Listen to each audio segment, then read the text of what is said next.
Quand Philippe m'a demandé de venir ici donner un topo, en gros, il m'a expliqué c'est important que les gens voient ce qui se passe dans les laboratoires et de voir la démarche scientifique qui est derrière nos projets. Donc l'idée ici, ce n'est pas de présenter tous les aspects moléculaires et les détails des expériences, mais plus de montrer comment on aborde les questions et comment on tâche d'y répondre. Donc le concept général en microbiologie, qui a longtemps prévalu, a été d'identifier des phénomènes qu'on observait dans nos cultures bactériennes pour ensuite aller extrapoler les observations ou les découvertes qu'on faisait in vitro, donc dans les tubes à essai, et d'essayer de voir si les mécanismes qu'on décrivait dans nos systèmes contrôlés étaient réels, avaient lieu dans les modèles animaux, donc in vivo. Donc, notamment pour la virulence des bactéries, il est beaucoup plus facile d'étudier ça dans un tube à essai que dans un animal. Mais grâce notamment à l'émergence de systèmes de construction de banques de mutants bactériens, il a été possible d'analyser la fonction des gènes d'abord in vivo, puis ensuite de revenir sur les mutants qui étaient intéressants, donc identifier des gènes importants pour la virulence des bactéries in vivo. Dès lors qu'on l'avait, eh bien, c'était plus facile de revenir pour essayer d'identifier la fonction, sachant qu'à la fin, on avait un bon résultat dans les modèles animaux. Donc ici, c'est ce concept-là que je vais vous présenter dans cette présentation. Et notamment, lorsque moi, j'ai commencé à travailler avec Philippe Sansonetti, ils avaient construit préalablement avec un autre chercheur postdoctorant une banque de mutants de Shigella, donc qui est notre modèle d'étude, qui contenait à l'époque 2900 mutants. À l'époque, c'était absolument génial d'avoir cette banque de mutants. Il faut savoir que maintenant, les banques qu'on génère dans les laboratoires dépassent le million de mutants. Mais finalement, ça revient à peu près au même, c'est-à-dire qu'on a une meilleure couverture des génomes et donc on a une plus grande exhaustivité des résultats obtenus. Et c'est ce qu'on développe actuellement au laboratoire. Et là, je vais vous parler de l'histoire précédente, donc à partir de ces 3000 mutants. Donc, globalement, ils ont été testés dans des animaux avant même d'analyser ces mutants. Donc, Shigella infecte l'anse iléale du lapin, qui était un modèle développé au laboratoire. Et parmi ces 3000 mutants, sortis du screen, seulement une quinzaine de mutants avaient été montrés comme n'étant pas capables de coloniser et d'infecter efficacement la muqueuse colique. La muqueuse ici, pardon, de l'iléum. Un certain nombre de gènes identifiés, il y en avait 7 à l'époque, étaient impliqués dans la synthèse du LPS, qui est le sucre de surface de la bactérie, donc qui est un élément essentiel dans justement la stimulation de la réponse immunitaire, qui avait été du coup publié initialement avec la construction de cette banque. Puis, en analysant les autres mutants parmi ces 15, on s'est rendu compte que la détection de l'oxygène par le pathogène par Shigella était importante pour l'efficacité de sa colonisation et des mécanismes de virulence. Et enfin, on a identifié une nouvelle... Alors, c'était un gène à l'époque, personne n'avait voulu travailler dessus parce qu'en face du gène était marqué unknown function, ça veut dire fonction inconnue. Donc en général, quand on a affaire à ce genre de gène, on sait que ça va prendre du temps avant de savoir exactement quelle est la fonction.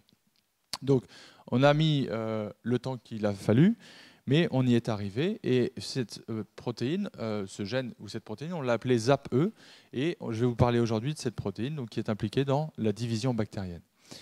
Donc, au départ, on avait juste la séquence du gène et donc de la protéine.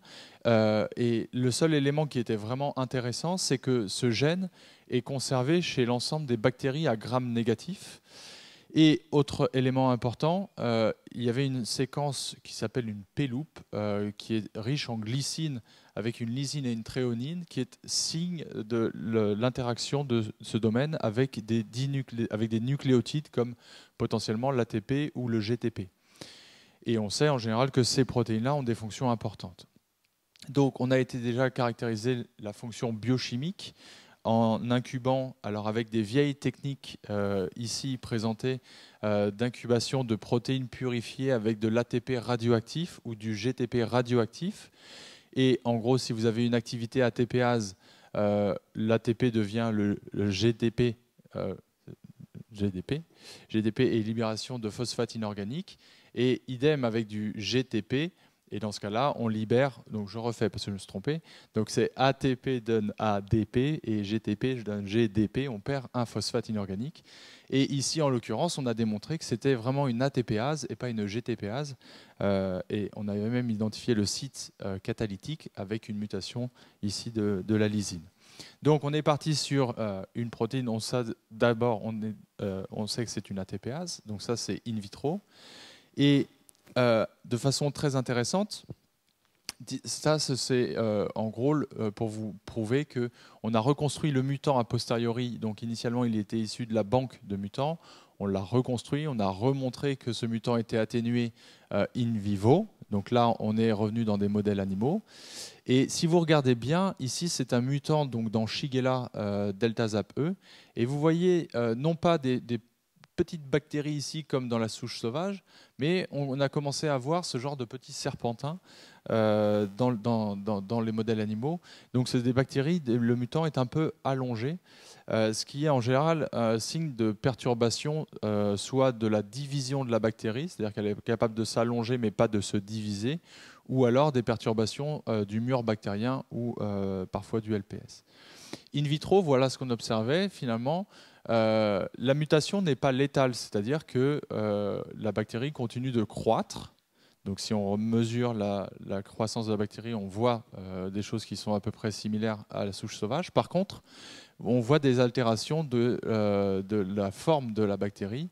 Et c'est d'autant plus vrai dans Shigella et aussi dans E. coli, donc Escherichia coli, qui est le modèle que je vais maintenant utiliser par la suite, puisque l'ensemble de la division bactérienne a été caractérisé chez E. coli. Et donc, on a transposé l'analyse in vitro des processus biochimiques dans ce modèle. Mais vous voyez ici donc une perturbation de la division bactérienne. Alors, je vais vous faire la division bactérienne en une diapo simplement. Pour vous dire que finalement, lorsque une bactérie mère ici va donner 2 bactéries filles, le moment clé est finalement ce qu'on appelle la septation, c'est-à-dire la séparation des 2 cytoplasmes après allongement ici du cytoplasme de la cellule mère. Et cette septation est contrôlée par un anneau qui est un anneau formé d'une protéine qui s'appelle FTSZ et qui va former ce qu'on appelle en anglais le Z-ring, c'est-à-dire l'anneau de Z. C'est-à-dire c'est un polymère de FTSZ. Et si on marque de façon fluorescente cet anneau dans une population bactérienne, on va se rendre compte que 95-97% des bactéries possèdent cet anneau, mais seulement certaines vont initier leur division.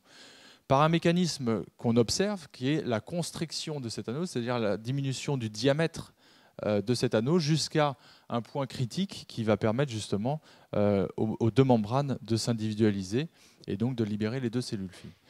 Le mécanisme ici de constriction est encore largement inconnu. Il y a plusieurs écoles, plusieurs hypothèses qui s'opposent. Alors tout le monde est d'accord pour dire que ça repose sur la capacité de cette protéine FTZ à polymériser sous la forme d'un anneau. Mais ensuite, pour savoir quelles vont être les forces qui vont permettre la diminution du diamètre, là commencent les batailles. Certains proposent des mécanismes de protéolyse de cet anneau et donc éliminant certains fragments au fur et à mesure, il y en a de moins en moins et le diamètre diminue. D'autres proposent l'hydrolyse du GTP par FTSZ, qui est une GTPase, pour permettre la déstabilisation des polymères. Bref, l'histoire ne fait que commencer. Donc, pour revenir à notre modèle, ça c'est des vues classiques de bactéries qui expriment un anneau de FTSZ fluorescent. Et donc, vous voyez un petit trait comme ça, juste au milieu, à équidistance des 2 pôles de la bactérie sauvage. Et lorsque vous exprimez ce FTSZ en l'absence de ZAP-E, en fait, on voit des longs filaments se former avec plein de séries d'anneaux de FTSZ qui sont incapables de se fermer et donc qui s'accumulent le long d'un filament. Alors, on a joué un petit peu en testant différentes conditions de culture, différentes températures. Et donc, vous pouvez voir à chaque fois que lorsqu'on est dans un mutant delta ZAP-E, on a vraiment des perturbations très fortes à la fois de la localisation et de la dynamique de construction de ces anneaux de FTSZ, jusqu'à avoir à des fortes températures des polymères désorganisés ici le long de filaments. Et lorsque vous pouvez voir ici, par exemple, des cultures overnight, on voit des très très jolies figures d'organisation hélicale, cette fois-ci des polymères de FTSZ, qui sont plus du tout sous la forme d'un anneau, mais qui se distribuent le long de la bactérie. Et on en observe ici, si vous regardez ici, par exemple, autre exemple. Alors, on a été un petit peu regarder. Alors ici, le problème de cribler une banque de mutants, c'est qu'on ne sait jamais sur quoi on va tomber, et donc il faut devenir expert de la protéine sur laquelle on travaille. Alors souvent, on ne le devient pas tout seul, mais avec des experts qui sont dans le domaine depuis assez longtemps. Et ici, ça a donné lieu du coup à plusieurs visites à un laboratoire à Newcastle qui était expert justement de la visualisation en temps réel de la division bactérienne.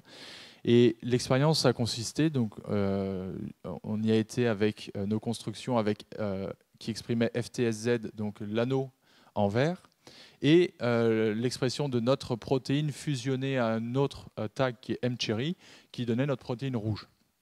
Alors au début, on l'a mis sous le microscope et c'est ça qu'on voyait, c'est-à-dire qu'on voyait un anneau et pas notre protéine. Donc on était un peu déçus et les personnes nous ont dit, attendez, on va les faire se diviser sous le microscope et on va voir ce qui se passe. Et effectivement, en stabilité, de façon basale, il n'y a pas d'expression de ZAP-E, sauf quand les bactéries commencent à se diviser. Et donc ici, ce qu'on a observé, c'est que cette protéine était recrutée au niveau de l'anneau de constriction. Et vous allez me croire sur parole, plus la protéine était recrutée et plus la taille de l'anneau diminuait. Et donc ça, on l'a quantifié sur des populations bactériennes importantes. Et vous voyez au fur et à mesure du temps, là c'est l'anneau de FTSZ, son diamètre diminue jusqu'à avoir un tout petit point, puis une dispersion dans les deux cellules filles. Et au fur et à mesure du temps, vous avez une apparition de notre signal fluorescent au niveau de l'anneau. Donc on a bien établi ici une corrélation entre l'augmentation du recrutement de notre protéine et la diminution du diamètre de ZAP-E. Alors, je ne vais pas vous raconter toute l'histoire ici, c'est plus vous illustrer la démarche expérimentale. Donc ici, puisqu'on on semblait avoir une corrélation, on est toujours embêté pour savoir si c'est un lien direct ou un lien indirect. Donc pour faire cela, on revient aux protéines purifiées. Donc on s'est amusé à purifier du FTSZ fluorescent, on s'est amusé à purifier du ZAP-E qui n'était pas fluorescent pour nos expériences, et on les a mélangés. Et ce qui était publié, c'était que FTSZ était capable de former des petits polymères en présence de calcium et de GTP. Donc là, c'est ce que vous avez. Alors, c'est des petits polymères qui font. L'échelle ici que vous avez, elle fait 10 micromètres. Donc, c'est des petits polymères de 1-2 micromètres. Et de façon tout à fait intéressante, quand on a rajouté notre protéine purifiée à ce mélange-là, eh bien, alors là, ce qu'on voit, c'est du FTSZ. Donc, c'est le polymère de FTSZ qui formait des très, très grandes structures hélicales polymérisées. Donc, ce qui nous confirmait ici l'activité directe de notre protéine sur les polymères de FTSZ et la forçait à polymériser sous des formes hélicales. Alors si on retranspose ça dans le modèle de la bactérie, on se dit que peut-être que le recrutement de notre protéine a un effet sur la construction. Donc je vais passer sur la suite qui est plus du détail moléculaire de l'activité de cette protéine. Et juste pour vous dire, en 1 minute 30, c'est le temps qui me reste, les développements qui sont faits actuellement sur ce projet. Ce que je ne vous ai pas dit, c'est que c'est une protéine intéressante puisque lorsqu'on inactive le gène in vitro, la bactérie pousse, mais in vivo, les bactéries ne sont pas capables d'être virulentes. Donc c'est un modèle assez intéressant pour développer des molécules inhibitrices. Alors on a d'autres histoires, puisqu'on a fait des antibiogrammes sur des mutants qui nous montraient des sensibilités spécifiques à tel ou tel antibiotique. Et ça, c'est les travaux d'une chercheuse postdoctorant qui nous a rejoint l'année dernière pour identifier des nouvelles molécules inhibitrices. C'est Judith Souffron qui a commencé par résoudre la structure de cette protéine. Ça aide beaucoup ensuite quand on a des inhibiteurs potentiels pour voir où est-ce que ça se fixe et quel peut être le mode d'action. Donc ça, c'est la première chose qu'elle a faite. Et actuellement, ce qui est en cours, c'est un test, un crible de molécules inhibitrices. Alors je crois qu'il y a plus de 65 000 molécules qui vont passer sur cette protéine pour essayer de trouver des molécules inhibitrices et spécifiques. Et donc ça, c'est un projet qui est actuellement financé par le programme des Instituts Carnot Global Care, donc, qui nous finance ce projet. Et donc, c'est pour moi l'occasion de conclure en remerciant les personnes qui ont travaillé dans le passé et actuellement sur ce projet dans l'équipe de Philippe Sansonetti avec nos collaborateurs à l'Institut Pasteur, Daniel Ladan et Gouzel Karmova, qui sont 2 experts de la division bactérienne, et nos collaborateurs à Newcastle et à Stockholm qui ont contribué à la première partie du projet. Voilà, donc c'était ZAP-E.